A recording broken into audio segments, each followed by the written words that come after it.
Les solutions politiques fondées sur la violence engendrent toujours les germes de nouvelles violences. Ce qui m'inquiète, c'est que nous, juifs, devenions les bourreaux des Arabes, que nous nous transformions en gens capables de commettre des violences envers des peuples opprimés. La phrase date des années 40 et elle est de Hannah Arendt.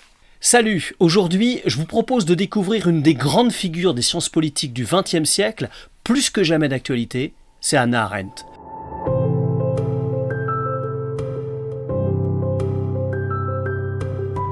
Née en 1906 et morte en 1975, Hannah Arendt a marqué la pensée moderne par ses analyses des structures du pouvoir, de la tyrannie, du totalitarisme et de la nature humaine.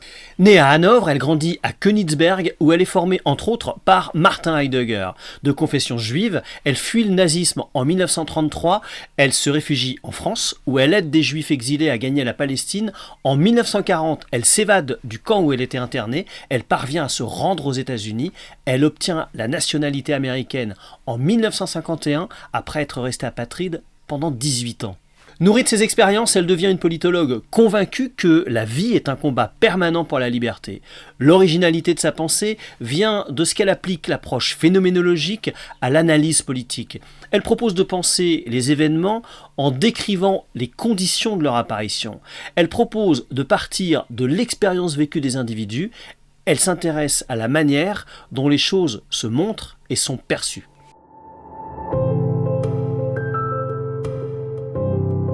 Dans Les origines du totalitarisme, paru en 1951, Hannah Arendt explore les racines et les dynamiques des régimes totalitaires, en particulier ceux de Hitler et de Staline.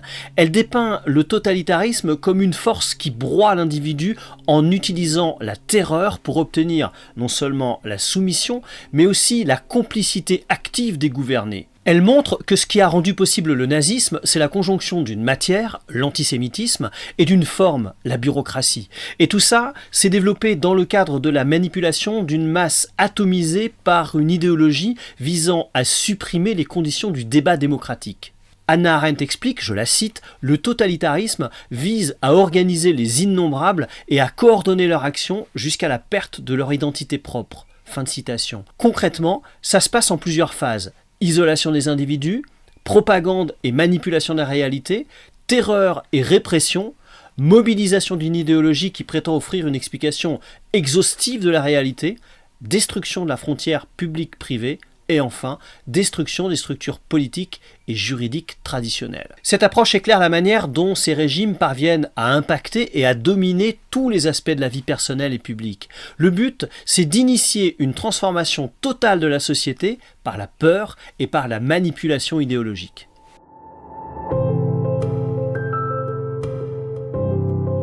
En 1961, Hannah Arendt couvre pour le magazine The New Yorker le procès d'Adolf Eichmann, un haut fonctionnaire nazi qui a eu un rôle central dans l'organisation de la solution finale. À cette occasion, elle introduit le concept de banalité du mal. Selon Hannah Arendt, Eichmann n'était ni un monstre ni un fanatique, mais plutôt un fonctionnaire ordinaire, voire médiocre. Il était dépourvu de tout sens critique à l'égard de sa mission génocidaire. Il exécutait des ordres sans questionner leur éthique. Il était, je cite Arendt, l'incarnation même de la banalité du mal, car il n'y avait en lui aucune inclinaison à penser, c'est-à-dire aucune profondeur. Fin de citation. Cette analyse a suscité un vaste débat sur les responsabilités morales, individuelles et institutionnelles dans les contextes de gouvernance oppressive. Elle inspirera par la suite une réflexion très vaste sur la soumission à l'autorité, sur l'éthique et sur la morale.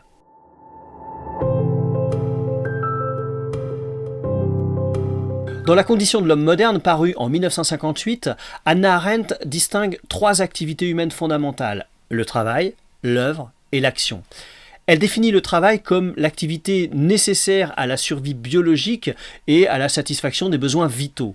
L'œuvre produit des objets durables, créant un monde artificiel distinct de la matière. L'action, enfin, désigne l'interaction entre les individus dans l'espace public. Elle est intimement liée à la parole. Hannah Arendt valorise particulièrement l'action.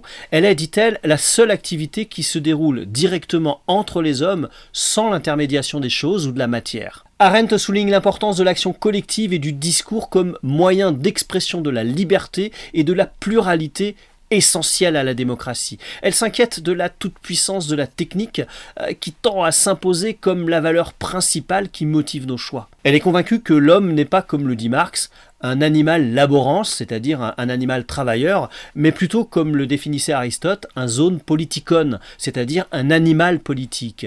Elle pointe le danger d'une vie réduite au cycle stérile de la production et de la consommation.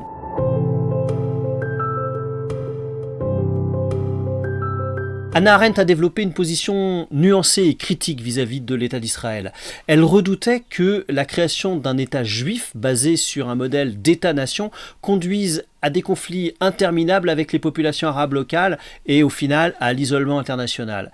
Elle s'inquiétait de la tendance à créer un État ethno-religieux qui pourrait engendrer des pratiques discriminatoires à l'égard des Arabes vivant en Palestine et compromettre les idéaux démocratiques. Elle soutenait l'idée d'un cadre fédéral pour la Palestine. Elle proposait une solution fédérale où Juifs et Arabes pourraient coexister dans un système politique partagé, respectant les droits et les aspirations des deux peuples. Elle pensait que cette structure fédérale pourrait servir de modèle pour surmonter les conflits nationaux et religieux en favorisant la coopération. Cette idée a été développée et elle est encore défendue par un certain nombre d'intellectuels juifs et arabes.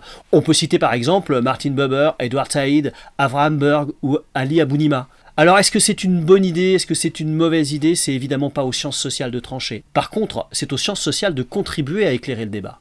Bref, pour conclure, on peut dire, je pense, que la contribution d'Hannah Arendt aux sciences politiques a été déterminante. Elle a contribué à décrypter les mécanismes de domination et à mettre à jour les conditions de la liberté, y compris dans des contextes politiques extrêmes. Critique de la modernité et de la massification, défenseuse des traditions et des institutions, Hannah Arendt apparaît conservatrice par bien des aspects. Elle n'en est pas moins par son style et l'audace de sa pensée, une philosophe particulièrement novatrice et plus que jamais d'actualité. Voilà, j'espère vous avoir donné envie d'en savoir plus sur Hannah Arendt, de vous abonner à la chaîne et de partager ses contenus. Vous êtes de plus en plus nombreux à le faire et je vous en remercie.